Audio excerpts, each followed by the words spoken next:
What if humans went extinct from a deadly virus? Not in a slow decline, but a sudden, silent wave that swept across our hyper-connected globe. A biological phantom that moved with terrifying efficiency, leaving behind everything we built, perfectly preserved in a world suddenly without us. Imagine a world suddenly, profoundly muted. The cacophony of 7 billion people simply ceases. Empty streets are lined with cars stopped mid-journey. The constant hum of civilization is gone, replaced by the lonely whisper of the wind through concrete canyons. All the familiar sounds of life have vanished, leaving an unnerving stillness. At first, there was a desperate, futile struggle. Hospitals overflowed, our modern medicine rendered useless against the invisible enemy. The initial confusion gave way to sheer panic as people realized there was no cure and no escape. Our dense cities, once symbols of success, quickly became crowded traps from which no one would emerge. The virus used our own infrastructure against us, spreading faster than any news report, outmaneuvering every quarantine. Within weeks, the final frightened broadcasts faded from the airwaves. Human voices disappeared from the planet and our bustling cities became silent. Concrete ghosts, monuments to a species that vanished almost overnight.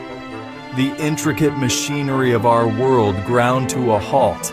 Supply chains fractured.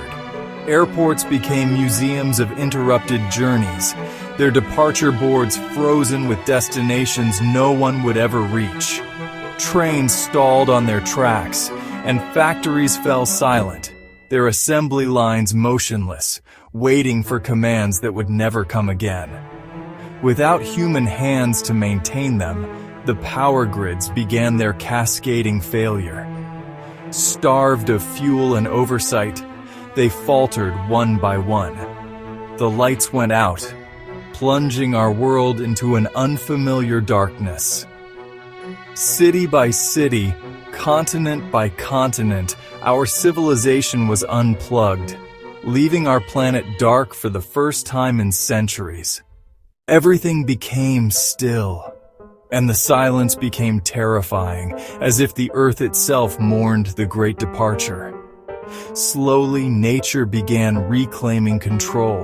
Grass sprouted through cracks in asphalt, trees covered highways, vines climbed abandoned buildings, and rivers reshaped themselves across the land. Dark clouds flowed over the cities.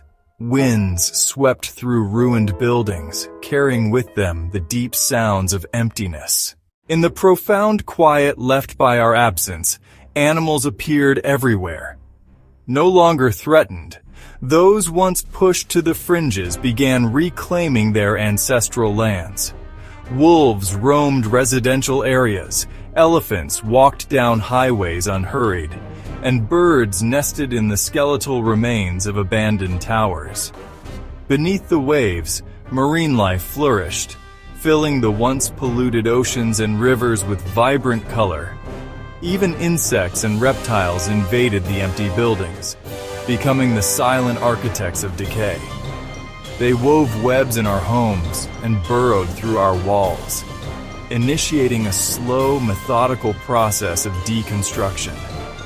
Nature began to reshape everything, erasing our footprint as if humans had never existed. Every trace of human life began to vanish. Our proudest structures proved fragile against the relentless march of time, crumbling under the assault of wind and rain.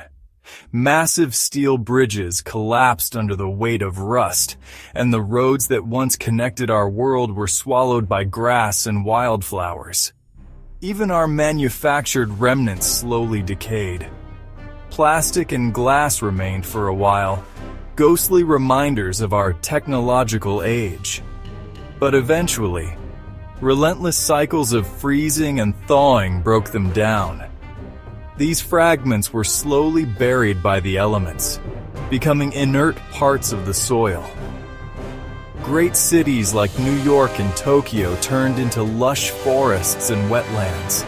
The skeletons of ruined buildings became towering vertical gardens, their steel frames draped in thick vines. Water, no longer constrained by our engineering, carved new rivers through the canyons of our streets as the planet healed itself. In the deafening silence, wildlife cautiously returned, then boldly reclaimed the silent cities. Herds of deer grazed peacefully in what were once bustling squares. Foxes made dens in abandoned cars, and other animals adapted, finding new purpose in the strange geometry of our forgotten world.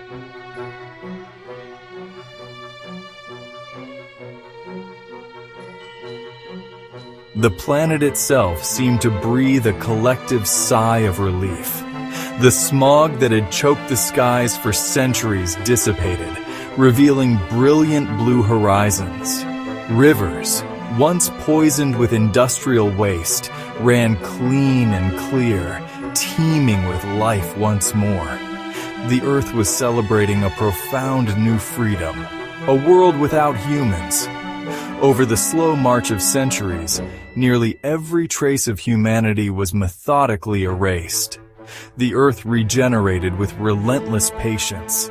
Mighty forests grew to cover the scars of destruction, their powerful roots breaking apart concrete and steel. Animals multiplied freely, and the oceans returned to a pristine, shimmering blue. Yet an unnatural silence remained, deeper than any that had come before. It was the silence of a missing consciousness, the absence of a voice that once dominated the planet. The Earth, now healed, watched everything with a haunting stillness, as if holding its breath. In the end, a single question echoes in the void we left behind. Was our extinction the final tragic end of our story? Or was it simply a painful, necessary reset? A new beginning for a planet that will continue its silent cosmic journey with or without us. And so, silence, destruction, and the creatures that took over the planet bear witness to the story of humanity disappearing because of a deadly virus. Because of a deadly virus.